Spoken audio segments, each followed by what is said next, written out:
मत्ती अध्याय 4। तब यीशु को शैतान की परीक्षा में डालने के लिए आत्मा की ओर से जंगल में ले जाया गया। और जब वह 40 दिन और 40 रात उपवास कर चुका, तब उसे भूख लगी।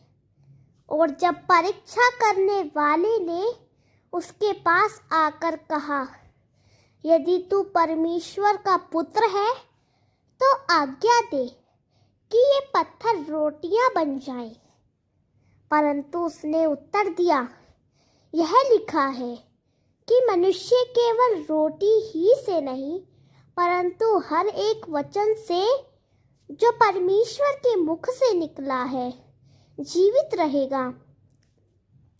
तब शैतान उसे पवित्र नगर में ले गया और मंदिर के शिखर पर खड़ा किया और उससे कहा, यदि तू परमेश्वर का पुत्र है तो अपने आप को नीचे गिरा दे, क्योंकि लिखा है कि वह तेरे विषय में अपने स्वर्गदूतों को आज्ञा देगा और वे तुझे हाथों हाथ उठा लेंगे, कहीं ऐसा ना हो कि तू तेरे पांव में चोट पहुंचाए एक पत्थर के विरुद्ध। यीशु ने उससे कहा, यह फिर लिखा है कि तू अपने परमेश्वर यहोवा की परीक्षा न करना। फिर शैतान उसे एक बहुत ऊंचे पहाड़ पर ले गया और जगत के सारे राज्य और उनका वैभव उसको दिखाया और उससे कहा, यदि तू गिरकर मुझे दंडवत करे तो मैं यह सब कुछ तुझे दे दूंगा।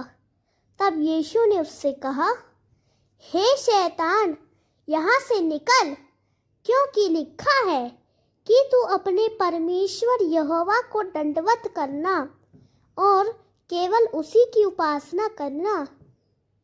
तब शैतान उसे छोड़ देता है और देखो, स्वर्गदूत आकर उसकी सेवा करते हैं। जब यीशु ने सुना कि यूहन्ना बंदी गृह में डाला गया है, तो गलील को चला गया और वह नासरत को छोड़कर कफरनहूम में, जो समुंदर के तीर पर जाबूलोन और नेप्तलीम के सिवाने पर है, आकर रहने लगा, ताकि जो वचन यशाया भविष्यद्वक्ता के द्वारा कहा गया था वह पूरा हो। यरदन के पार समुंदर के पार जाबूलोन और नेप्तालीम का देश, अन्य जातियों का गलील, जो लोग अंधियारे में बैठे थे उन्होंने बड़ा उजियाला देखा, और जो लोग मृत्यु के क्षेत्र और छाया में बैठे थे और उन पर प्रकाश चमका। उस समय से यीशु उपदेश करने और कहने लगा, मन फिराओ, क्योंकि स्वर्ग का राज्य निकट आया है। और यीशु ने गलील की झील के किनारे चलते हुए 2 भाइयों अर्थात शमौन को, जो पतरस कहलाता है, और उसके भाई अंद्रियास को झील में जाल डालते देखा, क्योंकि वे मछुआरे थे। और उसने उनसे कहा, मेरे पीछे हो लो और मैं तुमको मनुष्यों के पकड़ने वाले बनाऊंगा।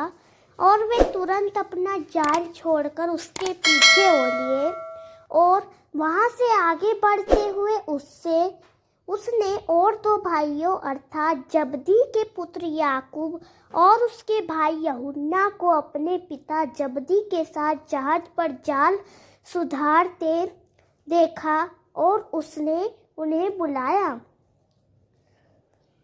और वे तुरंत जहाज और अपने पिता को छोड़कर उसके पीछे हो लिए।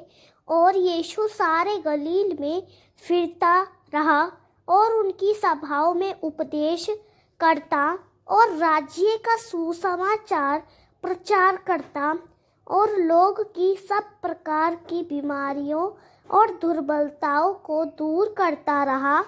और उसकी कीर्ति सारे सूर्य भर में फैल गई और लोग सब बीमारों को, जो नाना प्रकार की बीमारियों और पीड़ाओं से पीड़ित थे और दुष्ट आत्माएं से ग्रस्त पागलों और झोलों के मारे हुओ को उसके पास लाने लगे और उसने उन्हें चंगा किया और गलील और दिकपुलिस और यरूशलेम और यहूदिया और यरदन के पार से बड़ी भीड़ उसके पीछे हो ली। आमीन। अगर आपको ये वीडियो पसंद आया हो तो आप इस वीडियो को लाइक करें और हमारे चैनल को सब्सक्राइब करें और कमेंट में प्रभु की महिमा के लिए आमीन या हालेलुया जरूर लिखें। Thank you.